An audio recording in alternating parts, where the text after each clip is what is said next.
Yolanda, bini dari Rian, sopir taksi online yang sudah menjadi korban pembegalan di Jalan Nurdin Panji, bikin pengaduan di SPKT Polda Sumsel, direwangi kawan-kawan lakinya.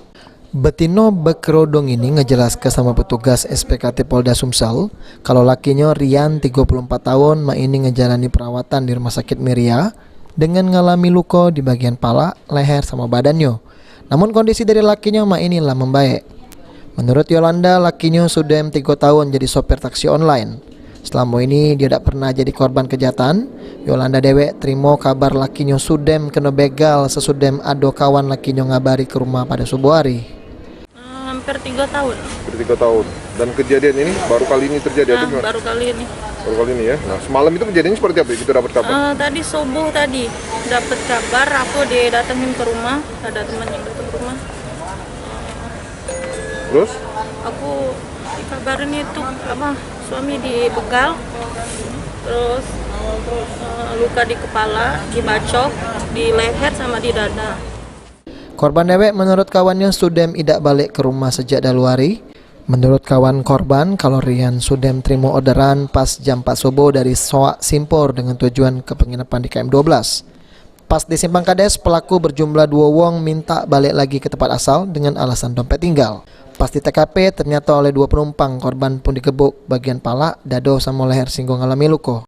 Dia ini dapat orderan jam 4.15 dari Soak Simpor ke Twin Star KP. Nah, dari situ si pelaku tadi minta balik lagi ke asalnya, tempat dia tadi, dengan alasan dompetnya tinggal. Sebelum sampai ke TKP di Jalan Nurdin Panji itu dia dipukul dari belakang. Dari belakang, yang depan yang nusuk dadanya. Jadi yang si korban keluar dari mobil, menyelamatkan diri ke SPBU terdekat.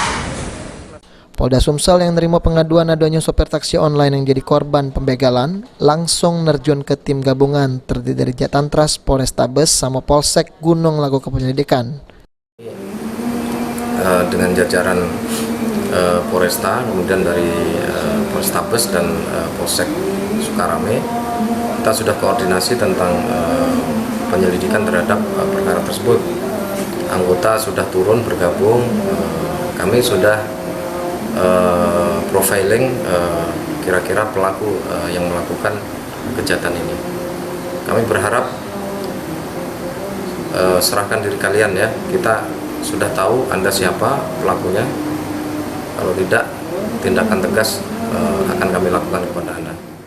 Dari kejadian ini korban kehilangan mobil, HP sama dompet. Ini tim gabungan masih melakukan penyelidikan guna nangkap 2 terduga pelaku jero kejadian pembegalan terhadap sopir taksi online. Firman Hidayat, PAL TV.